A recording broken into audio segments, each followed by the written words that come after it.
Katanya gini, jangan terlalu banyak upload, nanti channel kamu itu dianggap spam.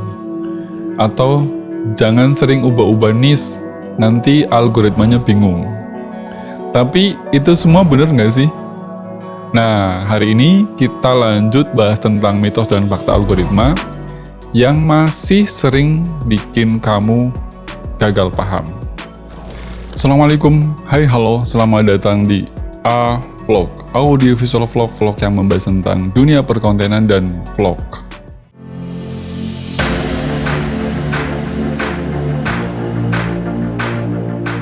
Banyak di luaran sana YouTuber pemula itu frustasi. Itu bukan karena males, bukan karena nggak percaya diri, bukan karena hal-hal lain, tapi karena terlalu percaya dengan hal-hal yang menyesatkan, hal-hal yang berbau mitos tentang semesta digital ini, tentang algoritma ini.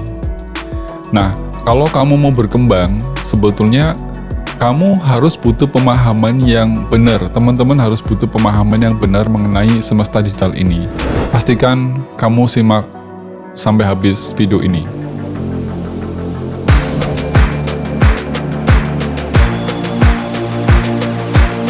Nah, di episode sebelumnya, di sesi sebelumnya di part 1, di bagian 1 tentang mitos dan fakta sudah saya jelaskan mengenai algoritma itu. Bahkan saya sudah menjelaskan atau mendekatkan istilah algoritma itu dengan semesta digital supaya teman-teman itu bisa lebih mudah memahaminya. Dan episode kali ini saya masih bahas tentang mitos dan faktanya semesta digital atau algoritma itu. Mitos 1. Di mitos 1 itu ada yang bilang gini, upload terlalu sering bisa bikin channel kamu dianggap spam. Jadi di luaran sana, teman-teman ya, ada yang menganggap kalau misalnya kamu ngupload terlalu sering, itu katanya dianggap sama algoritma itu dianggap spam. Bahkan algoritmanya itu jadi bingung, sehingga algoritma itu bahkan nggak ngedorong video kamu karena dianggap spam. Faktanya adalah YouTube itu sama sekali tidak pernah ngasih hukuman ke channel atau ke kanal yang sering upload video. Enggak, YouTube itu ngasih hukuman ke channel yang dia melanggar komunitas, dia melanggar hak cipta, itu biasanya kena hukuman. Bahkan sebetulnya ngupload video setiap hari di kanal kamu, itu justru malah lebih bagus, peluangnya lebih bagus, peluangnya lebih besar. Karena dimungkinkan algoritma itu menemukan video kamu. Yang penting adalah kamu tetap jaga kualitas dan relevansinya. Nah, tipsnya gimana supaya bisa seperti itu? Upload rutin itu keren, bagus, good. Tapi kamu mesti pastikan konsisten dengan kualitas dan topik yang diinginkan oleh penonton, relevan dengan penonton. Tips yang pertama. Tips yang kedua, kalau misalnya kamu terpaksa atau berkeinginan, bernafsu besar pengen sering upload, kamu lebih baik upload 3 video bagus per minggu daripada kamu upload 7 video tapi asal-asalan. Jadi balik lagi ke kualitas ya teman-teman, balik lagi ke relevansi tadi. Mitos yang kedua, jangan ubah niche, nanti algoritmanya bingung.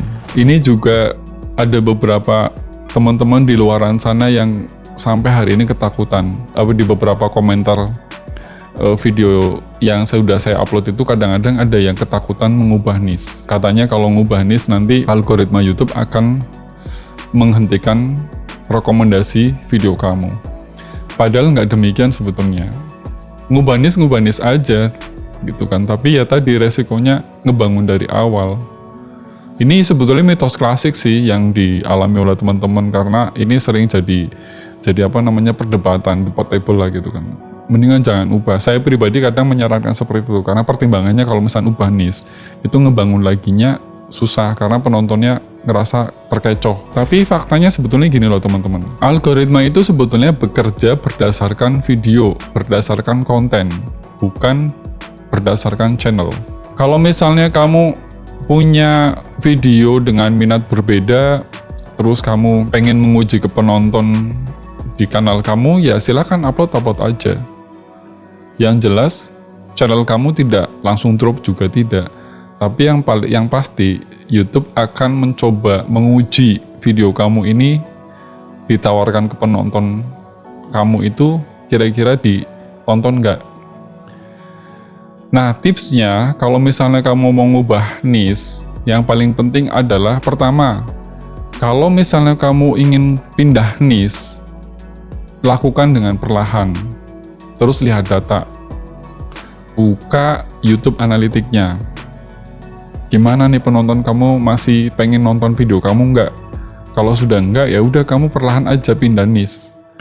Yang kedua, kalau kamu mau bangun audiens baru kamu, itu harus bertahap dengan konten-konten yang transisi. Ya, transisi ya halus, jangan ujuk-ujuk berubah. Itu fatal nanti kalau langsung berubah. Ya.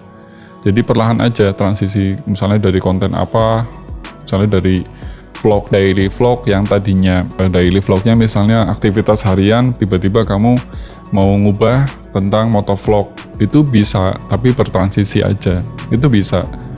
Dan ada beberapa kok konten kreator yang mengubah niche tiba-tiba nge-boom sukses. Ada tuh satu channel yang pernah saya tonton, dulu dia channelnya awalnya motovlog, terus dia tiba-tiba ngubah niche jadi kontennya tentang perumahan. Wah, itu nge-boom banget malah. Mitos yang ketiga ini, video short bikin channel utama jadi sepi.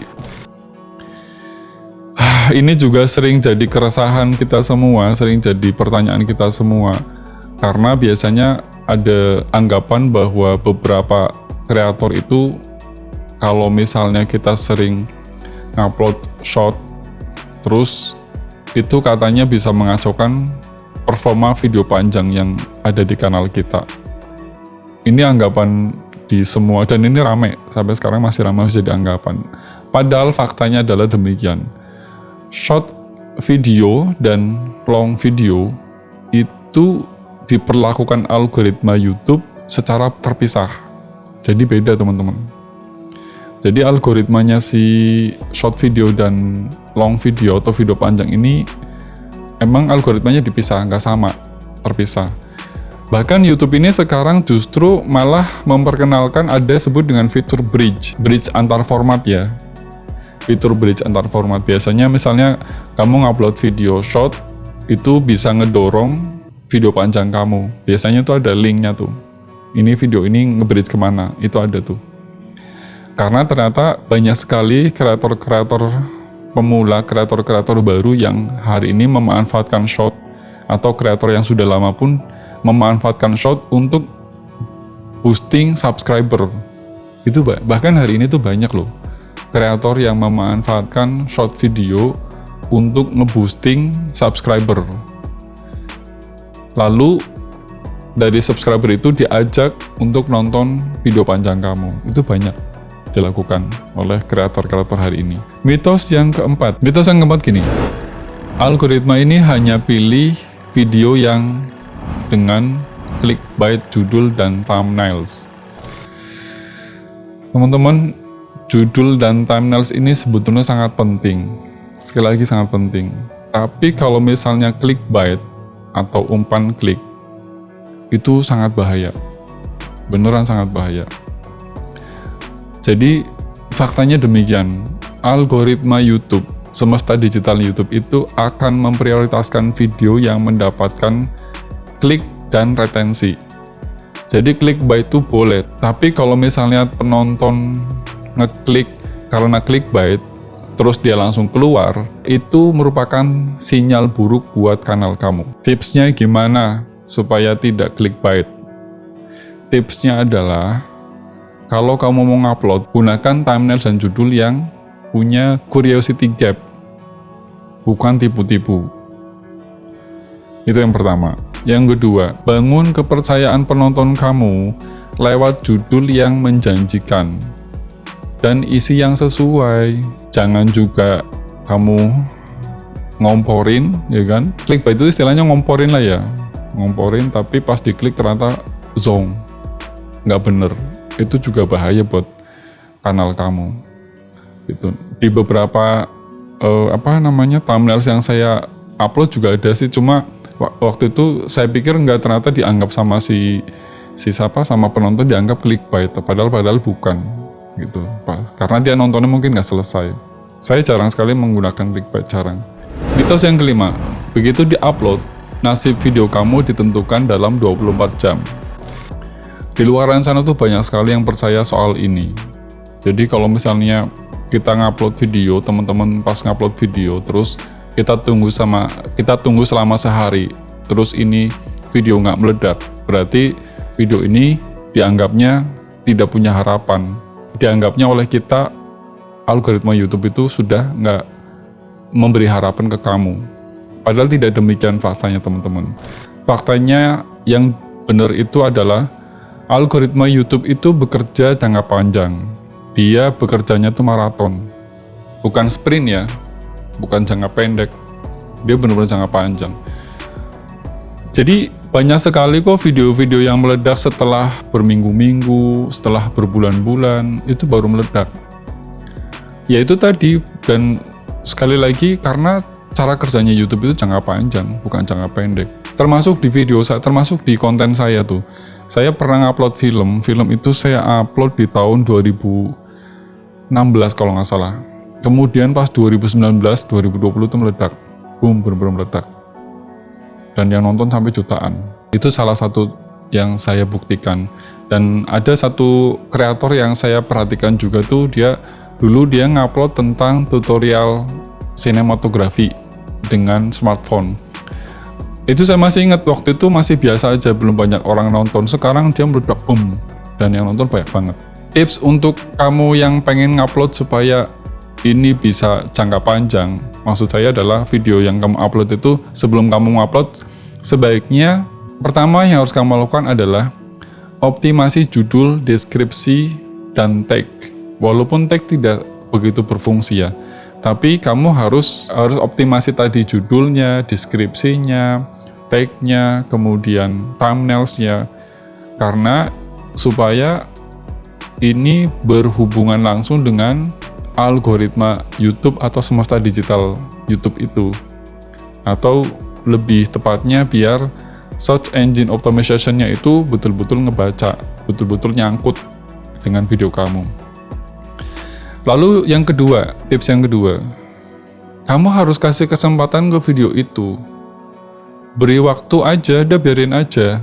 Dan kamu harus tetap upload aja terus. Upload video yang lain maksud saya. Jangan berhenti, terus aja upload, nggak apa-apa. Video yang lain, jangan dihapus, biarin aja. Biarin aja, karena nanti ada masanya. Jelas ya teman-teman, mitos-mitos ini yang bisa saya berikan. Ingat, kamu ini bukan lawannya algoritma. Kamu ini adalah mitranya algoritma, mitranya semesta digital. Algoritma ini sebetulnya cuma mesin pencari penonton yang cocok dengan videomu. Intinya itu. Terus kamu jangan pernah berhenti belajar. Jangan terus percaya dengan mitos. Yang paling penting adalah kamu terus berlatih, bikin konten yang benar-benar berkualitas dan layak untuk ditonton. Kalau kamu masih punya mitos yang pengen dibongkar, dibahas di sini, tulis di kolom komentar. Mungkin itu bakal saya bahas di part 3, di bagian 3. Jangan lupa untuk like, subscribe, dan mungkin sekali-sekali nyalain lonceng lah ya, biar kamu nggak ketinggalan dengan tips dan triks serta motivasi yang lainnya yang saya berikan untuk teman-teman semuanya. Terima kasih sekali lagi. Semoga video ini bermanfaat untuk teman-teman, dan salam A Vlog.